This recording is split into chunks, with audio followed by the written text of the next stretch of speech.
I love how the Bachelors just got the rulebook for this 10-season series, did a huge wee on it, threw it into a sewer, stewed it around a bit and then lit it on fire. Honestly, like we opened tonight's episode at the end of the rose ceremony. We never do that. This is because Lord and Saviour Krystal, she's not being as LNS as I'd like of late, but she can keep the crown until she really fucks up, is annoyed because Tilly grabs our lost seal and whisks him off with the intention of having a SRS chat about how they don't have enough SRS chats BC. They just end up grinding on each other every time they're alone, except then they just end up grinding on each other. It's a far more brief kiss than usual for them, but Krystal and co are not having it. Tensions are up. Then off we go to the biohazard lock pad where Meditation Daddy is being more creep daddy. They try to edit it so it's like he's looking at the girl's house, still weird. BC someone is holding up a sign saying take me on a date, even more weird, but it doesn't work. He's being a creep, like when I was 14 and found my grandpa's binoculars and was looking into someone's yard out of curiosity and they caught me looking and maybe called the cops. In short, don't use telescopes during the day, it never ends well. They head off to the mansion and we cop a 40-minute long slow-mo of them walking like they're the three hottest, coolest, most eligible men on the planet, even though I could find a carbon copy of each of them on Hinge within 30 seconds of opening the app. The Bachelor's taking 3 women on single dates. Jed picks Angela, someone I completely forgot existed. She had the tennis blind date originally. Meditation Daddy picks Lauren, someone who absolutely did not exist until this episode. And Seely picks Tilly. Shocking.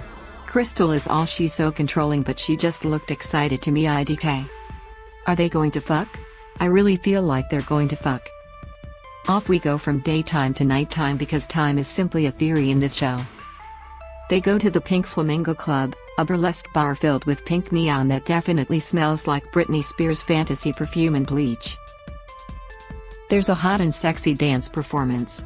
Felix and Tilly get horny.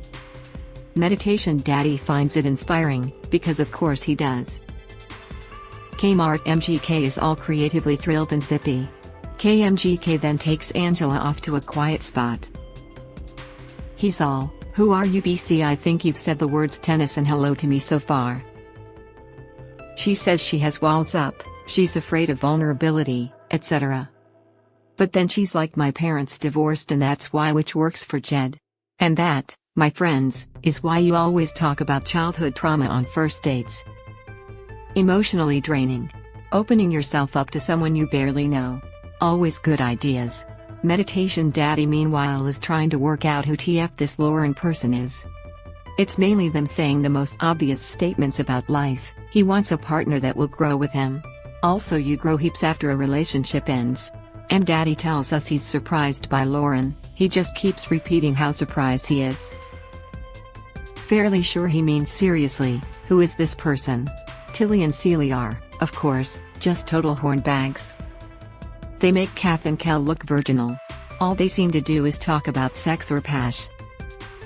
Also crying over Meditation Daddy and Lauren calmly sipping their beverages in the background while Tilly and Felix have sex on the next table.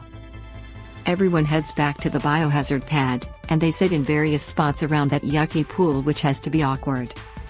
Anyway, Angela tells Jed that she's not threatened by other connections he may have with the other girls because they clearly have a connection. Clearly? Their connection is coming off as the connection I have with kale chips. Which is, I would rather lick the steps of that pool. Okay, this is what you all wanted to read about. The fucking pool orgy. Now, what I love about Tilly is that she's taken a leaf from the Abby Chatfield book, which is fuck anyone who shames a woman for being sexual. I am 100% here for her not giving a fuck about cameras or what the Bachelor's viewers might say and just owning the fact she's horny for Felix. She whips off her dress, wearing this wild J-Lo and Hustlers style G-string teddy underneath, and leaps into the water. It's on. It's so hot. It's like, possibly too hot for prime time. So yes, we were all hot and bothered for a bit there, but then Meditation Daddy and Lauren get into, big mistake. They're out of there within 30 seconds flat because honestly, it was giving mom and dad supervising the 21st party. Off to a less pervy couch they go and Lauren seems to exclusively talk about growth periods after breakups. Anyway, whatever is going on with Lauren, she's gone from non-existent to frontrunner. Meditation Daddy is obsessed with her.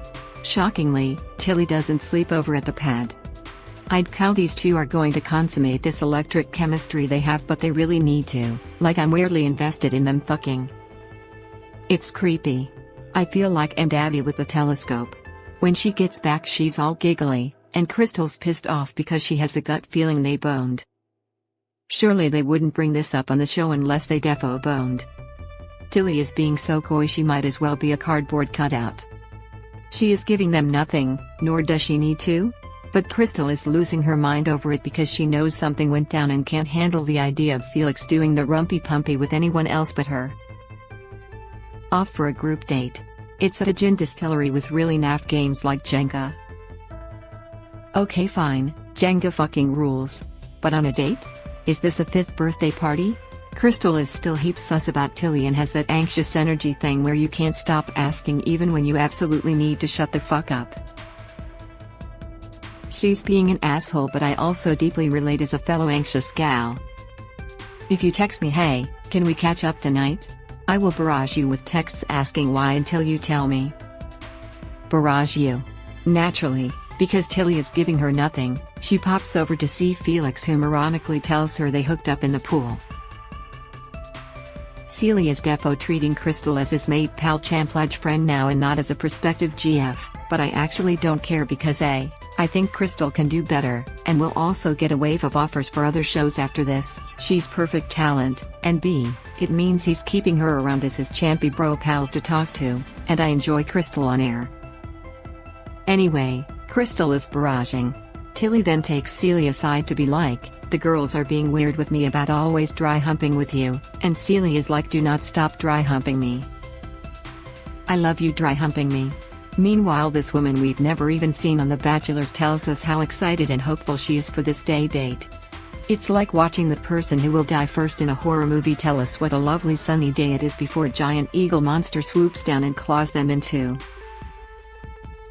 Off to a rose ceremony. Guess what? That girl goes home. Clawed to death by that damn eagle. So does Naomi, which is sad because I actually knew her name. Both Tilly and Krystal go through, expect drama to ensue.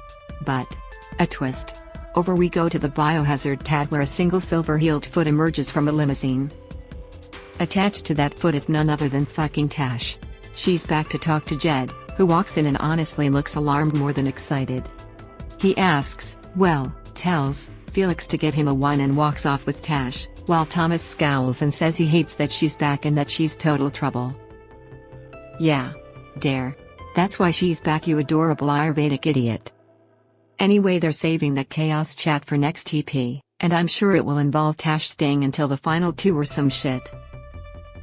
Melissa Mason is a freelance writer. You can find her on Insta.